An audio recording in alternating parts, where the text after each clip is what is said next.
Breakfast কিংবা dinner বানাবার জন্য আমরা সব সময় ভাবতে থাকি কি বানাবো।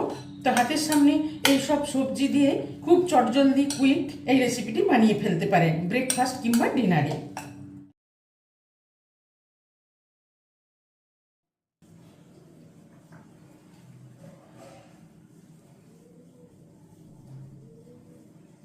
হ্যালো ফ্রেন্ডস, মাদার কুক চ্যানেলে সবাইকে স্বাগত।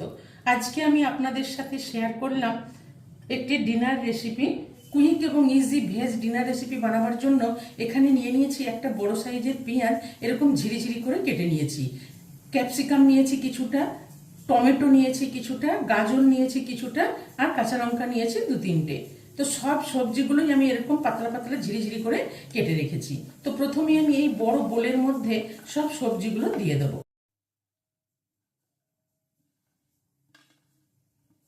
সবজিগুলো দিয়ে দিলাম, আর এখানে দিয়ে দেবো পরিমাণ মতন 1/2 চামচ লবণ দিয়ে আমি সবজিগুলোকে একটু হাত দিয়ে আগে প্রথমে একটু স্ম্যাশ করে নেব, যাতে সবজিগুলো খুব তাড়াতাড়ি নরম হয়ে যায়। যেহেতু আমি ইনস্ট্যান্ট বানাবো ডিনার রেসিপি, সেই জন্য এগুলো একটু লবণ দিয়ে স্ম্যাশ করে নিলাম। আর এখানে দিয়ে দিয়েছি 1/2 ইঞ্চি আদা গ্রেট করে, আর কিছুটা ধনেপাতা দিয়ে দিয়েছি। দেখুন ক্যামেরাটা আমার অফ হয়ে গেছিলো, সেই জন্য এখানে আদা গ্রেট করাটা আসেনি। তো এখানে 1/2 ইঞ্চি আদা গ্রেট করে দিয়ে দেবেন, আর নিয়েছি কিছুটা ধনেপাতা কুচোনোটাও দিয়ে দিলাম। এবার এখানে কিছু মশলা অ্যাড করব। এখানে দিয়ে দিলাম ছোট চামচের 1 চামচ ধনের গুঁড়ো, ছোট চামচের 1 চামচ চাট মশলা, ছোট চামচের 1 চামচ গরম মশলার গুঁড়ো, আর ছোট চামচের 1 চামচ লাল লঙ্কার গুঁড়ো, আর দিয়ে দেবো 1/2 চামচ গোটা জিরে, আর দিয়ে দেবো এখানে 1/2 পাতিলেবুর রস। এবার আমি সবগুলোকে ভালো করে মিশিয়ে নেব।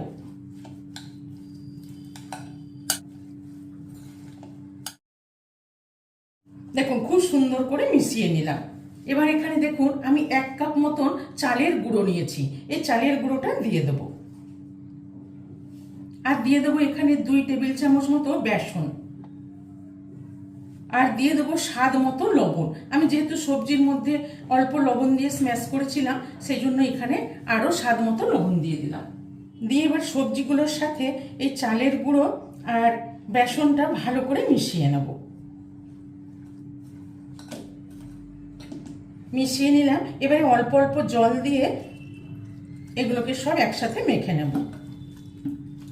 যেহেতু সবজি দিয়ে বানানো, এটি বাচ্চা থেকে বড় সবারই ভালো লাগবে। অল্প অল্প জল দিয়ে ভালো করে মেখে নেব।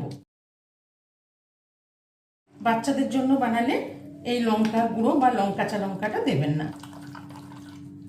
খুব সুন্দর করে মিশিয়ে নিলাম, এরকম হয়েছে। তো আমি এখানে আর 1 চামচ মতো জল দিয়ে দেবো। যেহেতু চালের গুঁড়ো আছে, একটু ফুলবে চালের গুঁড়োটা, সেই জন্য একটু নরম নরমই মেখে নিলাম। দেখুন খুব সুন্দর করে মিশিয়ে নিলাম সবগুলো। এবার এইটা আমি ঢেকে 2-3 মিনিট রেখে দেবো। চালের গুঁড়ো আছে বলে আমি একটু জাস্ট ঢেকে দিলাম। 2 মিনিট পর আমি ঢাকাটা খুলে দেখে নেব।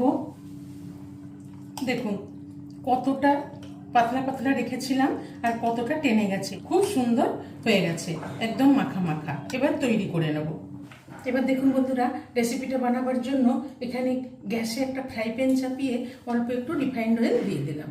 পুরো ফ্রাই প্যানটাতে ভালো করে ব্রাশ করে নিলাম। ভালো করে ব্রাশ করে নিয়ে এখান থেকে আমি ভালো করে মিশিয়ে নিয়ে 1 চামচ মতন দিয়ে দেবো। দিয়ে আস্তে আস্তে আস্তে আস্তে এইভাবে একটু ছড়িয়ে দেবো। গ্যাসের ফ্লেমটা লো টু মিডিয়ামে রেখে খুব সুন্দর করে ফ্রাই প্যানের মধ্যে দিয়ে দিলাম। এবার উপর থেকে একটু লঙ্কার গুঁড়ো ছড়িয়ে দেবো, দিয়ে একটু উপর থেকে ঢেকে দেব। 2-3 মিনিট ঢেকে রাখার পর এবার ঢাকাটা খুলে দেখে নেব। দেখুন কত সুন্দর উপর থেকে টেনে গেছে। এবার উপরে আমি একটু তেল দিয়ে দিলাম, খুব অল্প তেলে এই রেসিপিটি তৈরি হয়ে যায়। তেলটাকে একটু ব্রাশ করে দিলাম।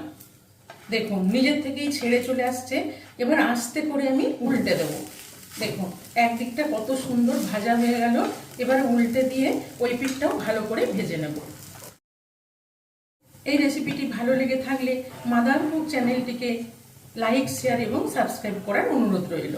পাশে থাকা বেল আইকনটা প্রেস করবেন। যখনই আমি নতুন কোনো ভিডিও আপলোড করব, আপনাদের কাছে নোটিফিকেশন পৌঁছে যাবে। খুব তাড়াহুড়োর সময় এই রেসিপিটি বানিয়ে ফেলতে পারেন। এটি খেতেও ভালো লাগে এবং হেলদি, টেস্টি এবং খুব ইজি রেসিপি। ওই পিঠটাও একটু ভালো করে ভেজে নিয়ে এবার আরেকবার উল্টে দেবো। দেখুন কত সুন্দর উপরটা ভাজা হয়ে গেছে। দুই পিঠটাই খুব সুন্দর করে ভেজে নিলাম। এবার এটাকে উঠিয়ে নেব। দেখুন বন্ধুরা কত সুন্দর তৈরি হয়ে গেল। আবারও অল্প একটু রিফাইন্ড অয়েল দিয়ে দিলাম, দিয়ে ওই একইভাবে ব্রাশ দিয়ে একটু তেলটাকে ব্রাশ করে নিলাম ফ্রাই প্যানের মধ্যে। দিয়ে এখানে আবারও 1 চামচ দিয়ে আস্তে আস্তে আস্তে আস্তে করে চারিদিকে এটা ছড়িয়ে দেবো। দেখুন আবারও একটা খুব সুন্দর করে দিয়ে দিলাম, দিয়ে ওই একইভাবে গ্যাসের ফ্লেমটা লো টু মিডিয়ামে রেখে আস্তে আস্তে ভেজে নেব। দিয়ে আবার একটু ঢেকে দিলাম। এইটাকেও 2-3 মিনিট ভেজে নিয়ে আবার ঢাকাটা খুলে দেখে নেব। নিয়ে উপর থেকে আর একটু রিফাইন্ড অয়েল দিয়ে দিলাম, দিয়ে একটু এই ব্রাশ দিয়ে চারিদিকটায় স্প্রেড করে দেবো। দেখুন আমি কিন্তু খুব বেশি তেল দিচ্ছি না, খুবই সামান্য। উপরটা খুব সুন্দর টেনে গেছে, তেল ব্রাশ করে নিলাম। এবার আস্তে করে উল্টে নেব। কত সুন্দর এই পিঠটা ভাজা হয়ে গেছে। এবার ওই পিঠটাও ভালো করে ভেজে নেব। দেখেই বুঝতে পারছেন বন্ধুরা এই রেসিপিটি কত ইজি, কত সহজভাবে এই রেসিপিটি তৈরি হয়ে গেল। এটাও ভাজা হয়ে গেছে। এবার এটাকেও উঠিয়ে নেব। এইভাবে আমি প্রত্যেকটা বানিয়ে নেব। চলুন এবার গরম গরম সার্ভ করে নেব। দেখুন তো এই রেসিপিটি আমি আজকে টক দই আর টমেটো সসের সাথে সার্ভ করলাম। তো আপনারা চাইলে এটি আচার বা যে কোনো রকম চাটনির সাথেও সার্ভ করতে পারেন।